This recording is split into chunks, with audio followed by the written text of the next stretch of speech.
My name is Patricia Walker. I am 24 years old. I used to think betrayal announced itself with thunder, some dramatic crack in the world that warns you before everything collapses. But the truth is, it slips in quietly disguised as normal days, warm laughter, and people you never imagined would turn on you.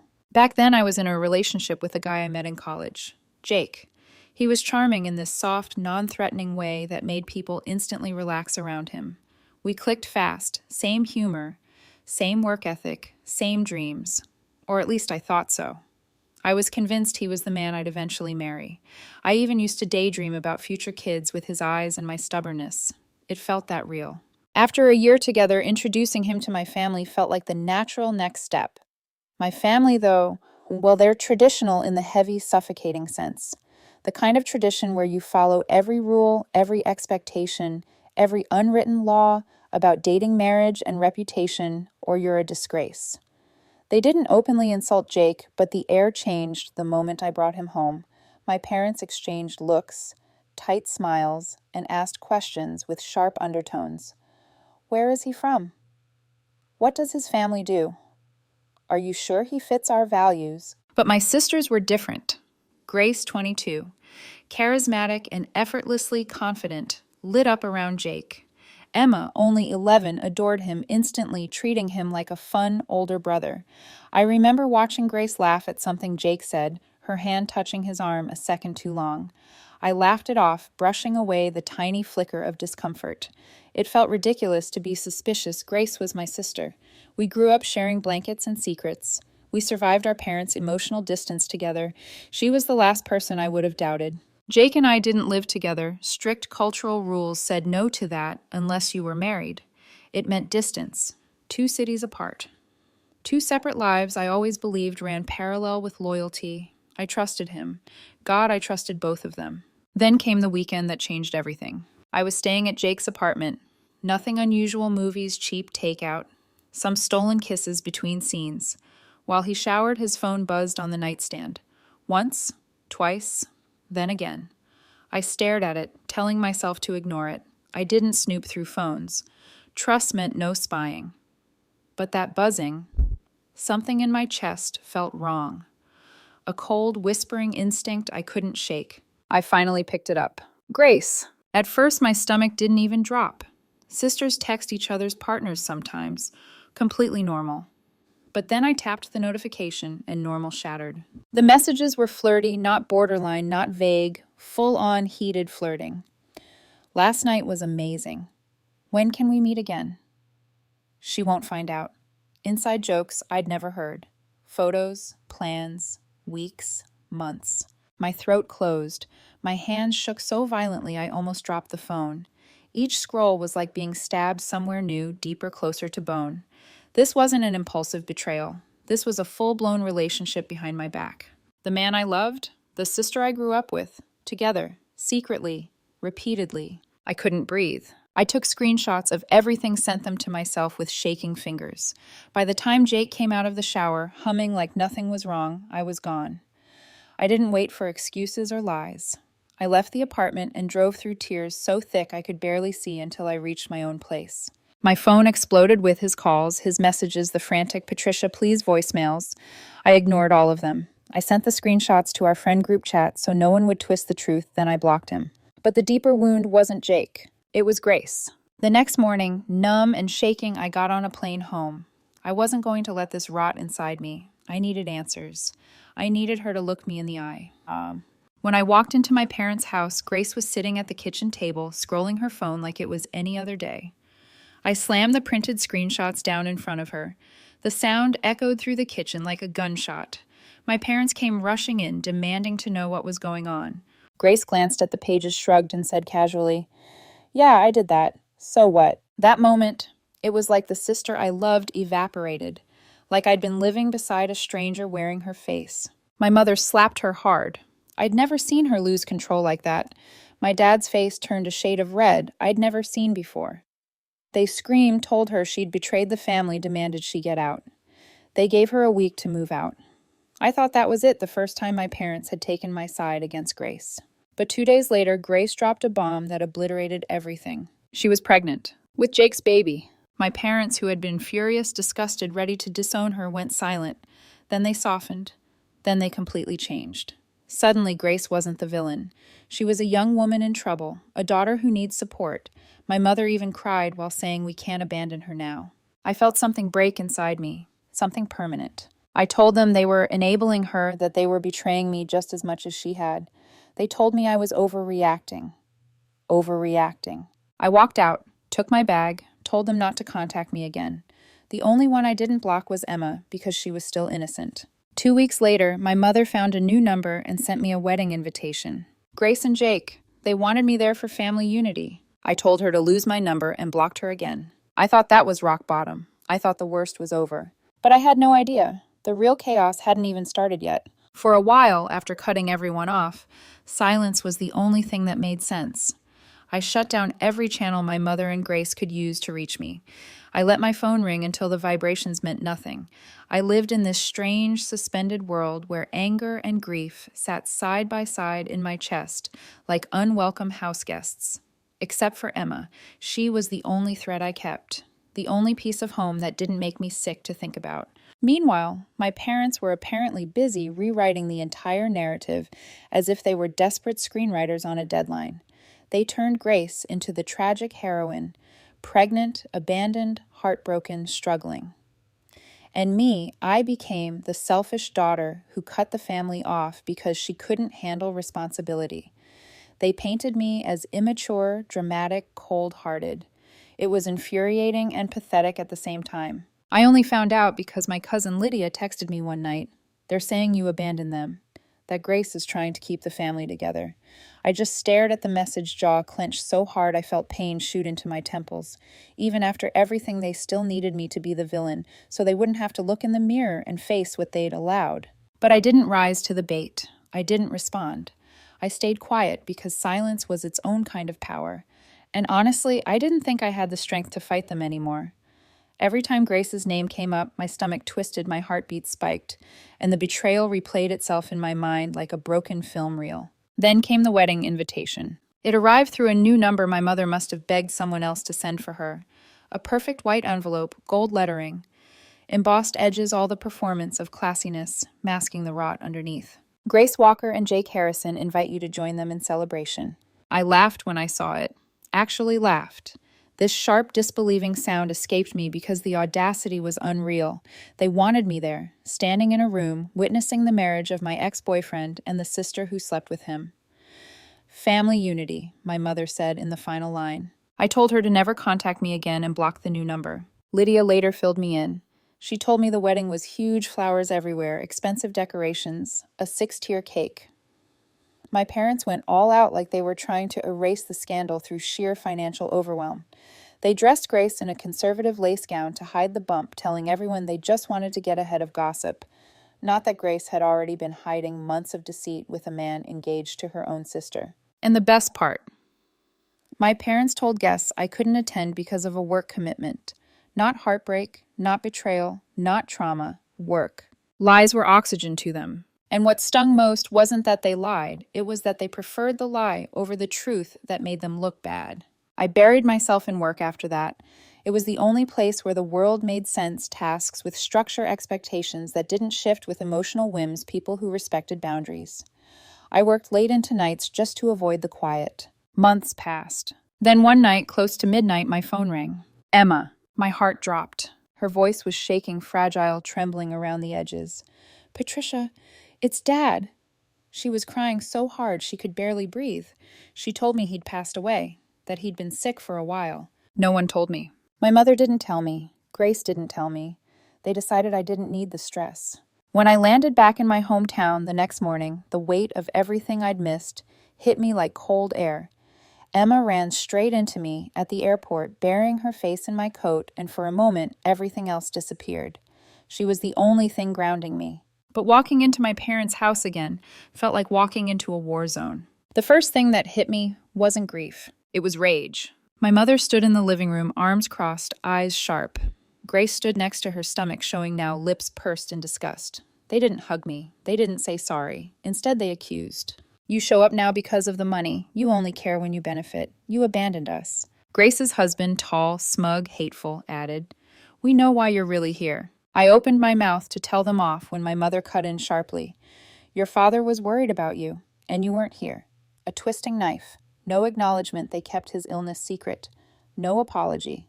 Just blame. Grieving someone you were still angry at, it's a nightmare. I cried alone that night, not because everything was fixed, but because the wound felt impossibly layered. Love, resentment, guilt, longing, all tangled into something suffocating. The will reading was held 2 days later.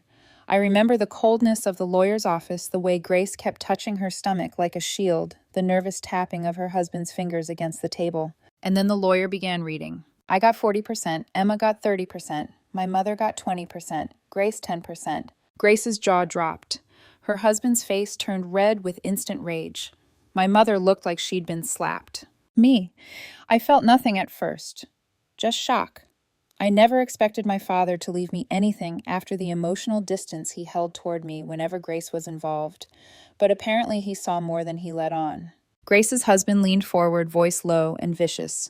"You're going to give up your share. Grace needs it more." "No," I said simply.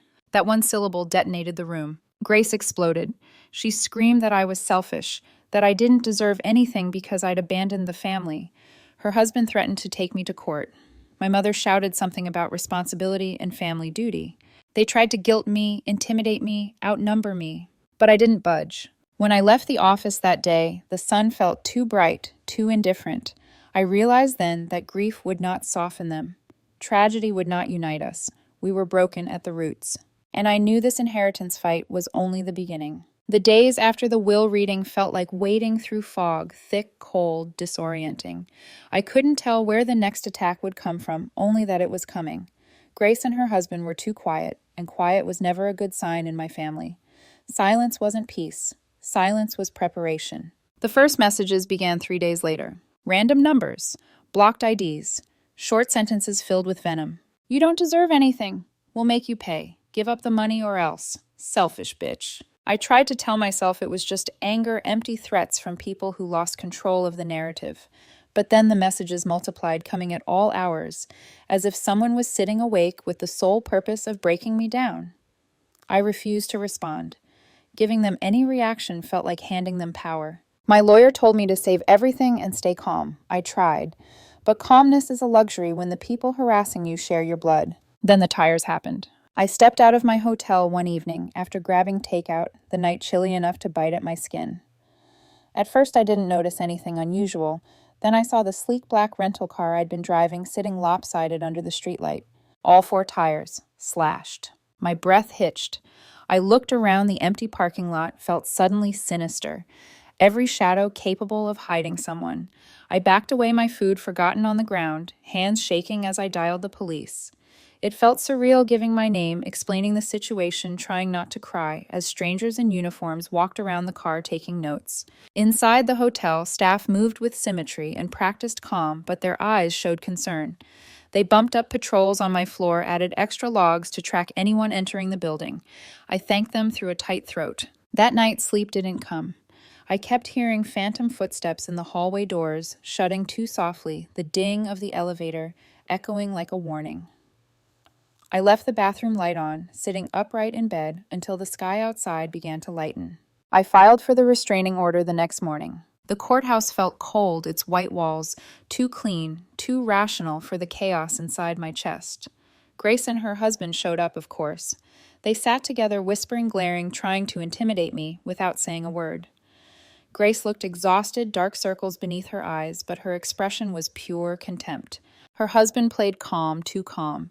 He smirked during the hearing, acting like I was a dramatic daughter making up a story for attention. He denied everything. The threats, the harassment, the tire slashing. He claimed I was framing him because I couldn't accept losing Jake. The audacity was almost laughable. My lawyer presented the screenshots, the police report, the timeline. Slowly, the judge's expression shifted from neutral to skeptical, from skeptical to disturbed. The restraining order was granted. As we left, Grace's husband leaned just close enough to hiss, "You think this is over? You'll regret this." Security intervened, dragging him back before he could step toward me. But even after the victory, the tension didn't lift. Threats didn't stop. They just changed form. One night, Emma stayed over at my hotel. I made grilled cheese for the two of us, trying to give her a moment of normalcy after everything she'd been caught in the middle of. We went downstairs for dessert, the hotel lobby quiet and softly lit. That's when I noticed him, a man standing near the elevator's hands shoved in his pockets, staring at us with a stillness that felt unnatural. His eyes didn't drift, they locked. He didn't blink as we walked past. I quickened my pace without making it obvious. We got inside the elevator and the doors closed with a soft whoosh. Emma looked up at me. "Did you see that guy?" My throat tightened. "Yeah, I did." The elevator ride felt like an eternity. When the doors opened, I ushered Emma out, checking behind us like a paranoid shadow. Back in the room, I called the front desk immediately. They promised to review the cameras and send security around the floor. Still, it didn't calm the pounding in my chest. That night, sleep didn't exist for either of us.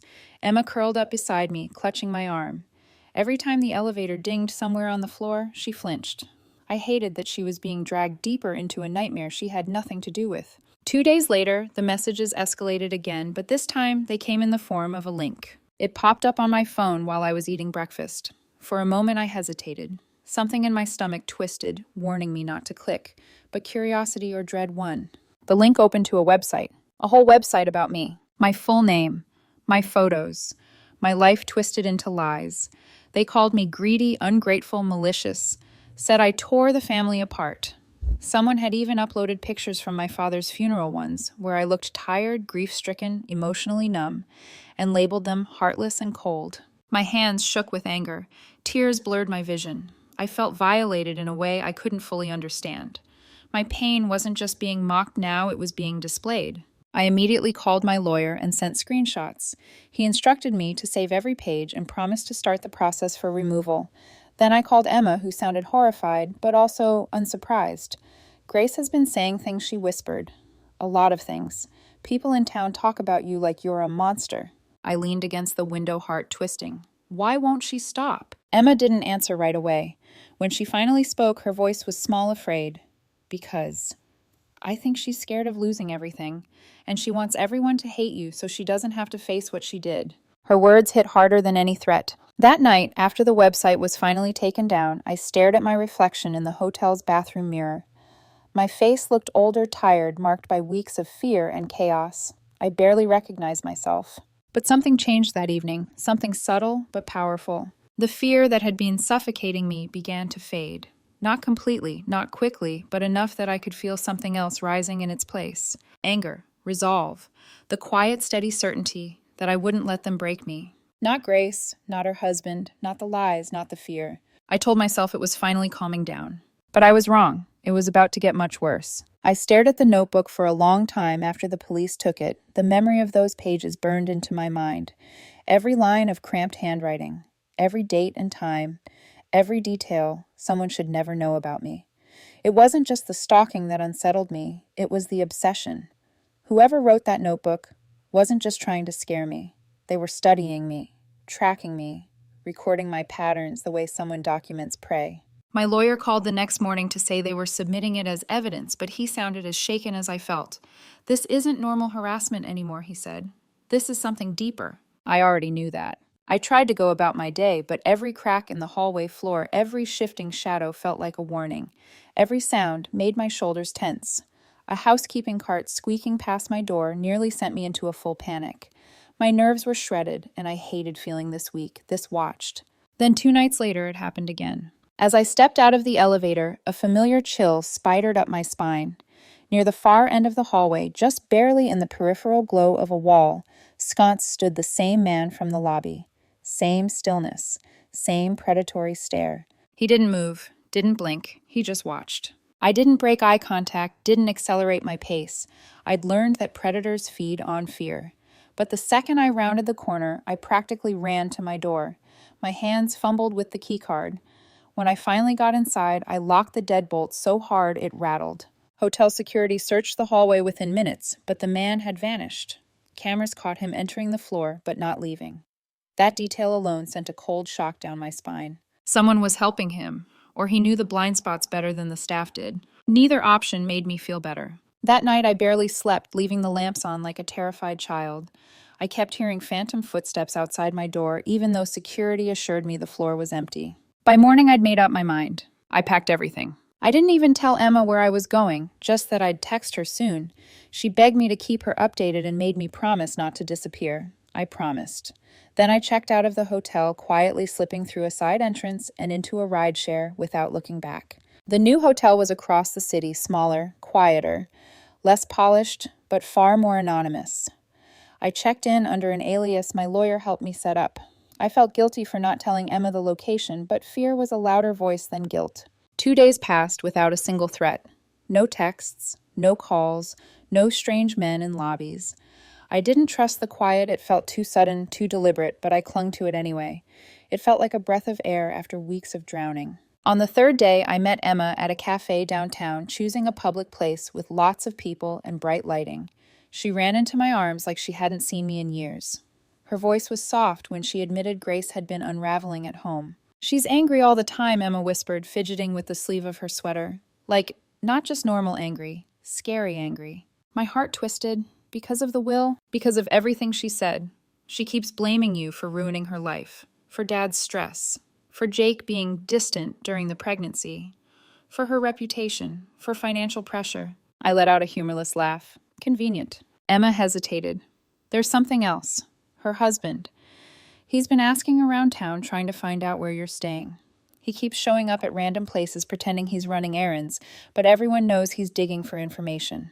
My stomach sank. "Emma, why didn't you tell me earlier?" "Because," she said quietly, "I didn't want to scare you more." That terrified me more than anything. When we finished our drinks, I hugged her tightly, making her promise to stay safe and keep some distance from Grace and her husband. She nodded, but I could see fear etched into her young face. She wasn't a kid anymore. This mess was aging her faster than life ever should. That night, back in my new hotel room, I replayed our conversation again and again. The idea of Grace's husband chasing my location wasn't surprising. He was desperate, money-driven, unstable. But something still didn't fit. His behavior was erratic but predictable. The notebook. That was different, too methodical, too personal. Still, I tried to convince myself it didn't matter, that the notebook was simply the work of someone unhinged enough to escalate. I didn't want to consider the alternatives, but the truth came for me anyway. 2 days later, my lawyer called with urgent news. "Patricia, he's been arrested." I froze. "Who?" "Grace's husband." I sat down slowly, gripping the edge of the table. "What happened?" "He was caught breaking into your previous hotel room," my lawyer said. "Security detained him. The police took him into custody." My heart raced in my chest. Was he trying to find me? "We don't know," he said, "but it's concerning and damning." I felt relief, real relief, for the first time in months. I exhaled shakily, leaning back against the wall. But then my lawyer added something that made the relief evaporate instantly. "There's something else, Patricia.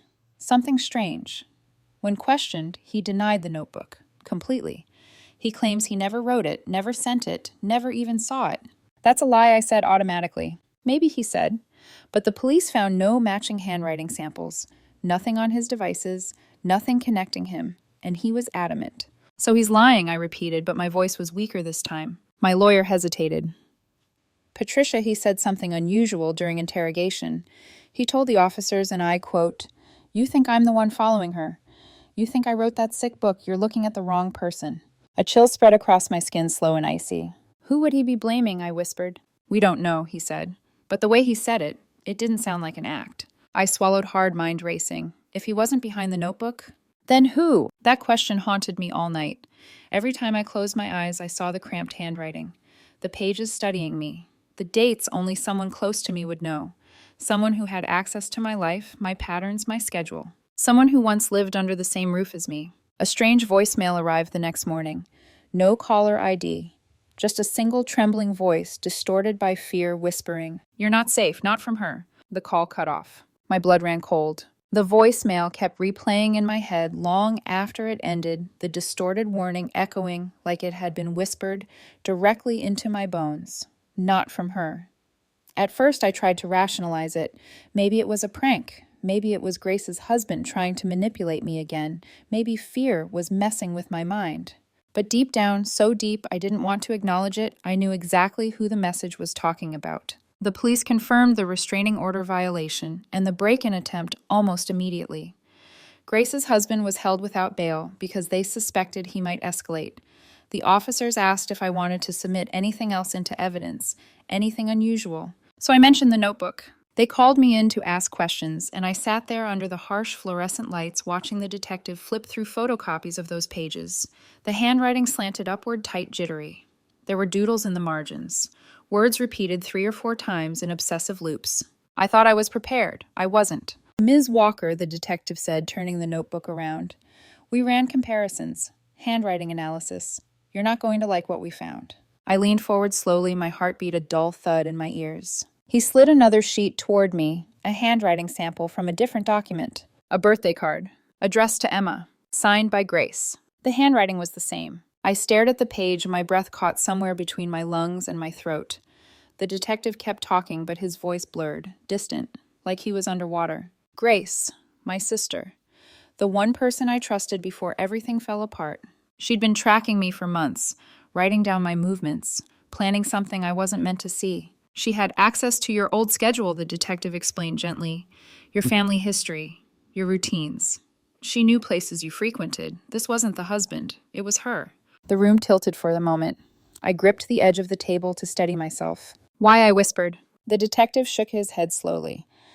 We believe she wanted to create a trail that pointed to her husband, maybe to remove him from the picture, maybe to get sympathy, maybe to shift blame away from herself for the inheritance dispute. He paused, or maybe it was more personal. Personal. That word landed like a blow. All this time, every threat, every shadow, every twisting of the narrative, I thought Grace was just reacting, lashing out because she felt cornered. But she wasn't reacting. She was orchestrating. I felt sick. The police brought Grace in for questioning later that week. Emma told me she screamed at our mother the entire way there. The interrogation didn't stay private for long. Her emotional breakdown echoed through the department, according to one officer. She accused everyone of betrayal. She blamed me for ruining her life. She cried about her baby. She insisted she was protecting the family. She never admitted she wrote the notebook, but she didn't deny it either. When they finally released her, she looked hollow, frayed, like someone held together with unraveling thread. She showed up outside my apartment building days later, ignoring the intercom, pounding the glass doors, until security escorted her away. She kept shouting my name. 3 security guards had to remove her. That was the moment I realized I had to face her one last time, not for closure, not for forgiveness, but for the truth. I met her at the police-supervised mediation office. A gray, windowless room, a table between us, a camera in the corner. Her face was pale, her hair pulled back, her eyes glossy and unsteady. She didn't look like my sister anymore. She looked like someone who had lost control of reality. Why did you follow me? I asked quietly. Why the notebooks? The website. The lies. Grace's lips trembled, her voice barely above a whisper. Because you were supposed to fail first, not me. The words hit with the force of a punch. She wiped her eyes, smearing mascara across her cheek. Mom always compared us. Always said you were the responsible one, the strong one, the one who didn't need help. And they always said I needed protection, guidance, support. Do you know how humiliating that felt? Being the fragile daughter, I thought if you left the family, they'd finally see me. I felt the room shrink around us. So you tried to destroy me, I said, stunned. I didn't mean for it to go that far, she sobbed. But once everything started falling apart, I panicked. And then the will Dad gave you everything. He always loved you more, even when he pretended he didn't. How was I supposed to accept that? I closed my eyes for a moment. Not because I felt pity, because the truth was worse than pity. It was realization. Grace had been competing with me her whole life, and I never even knew. I sat up straighter, my voice steady. Your choices have consequences, Grace. You hurt me. You endangered me. And you dragged Emma into your chaos. I'm done. She opened her mouth to speak, but the officers stepped in. Our time was over. I walked out without looking back. After that, everything moved fast. Grace was ordered into mandatory psychiatric counseling. The restraining order expanded. Her husband faced his own separate charges. My mother tried twice to contact me, but I sent all communication through my lawyer. I made one choice, though. I didn't cut Emma out. I never would. I became the steady presence she needed, meeting her every week, helping her navigate the debris Grace left behind. She stayed at my new apartment, often doing homework at my kitchen counter, laughter, slowly returning to her voice. Eventually, the world quieted. Grace disappeared into her own orbit, counseling sessions, custody negotiations, temporary separation from her husband. I didn't ask for updates. Emma told me enough to know Grace was stable but distant, untangling the knots she'd tied herself into. One night, months later, I pulled out the letter my father had left me, the one I'd skimmed before, but wasn't ready to truly read. This time I let the words sink in. He apologized for not standing up for me, for letting Grace's emotional spirals dictate the family dynamic, for staying silent when he should have defended me, for every moment he made me feel alone. And then he wrote something that made my chest ache. "You were always the strong one, Patricia.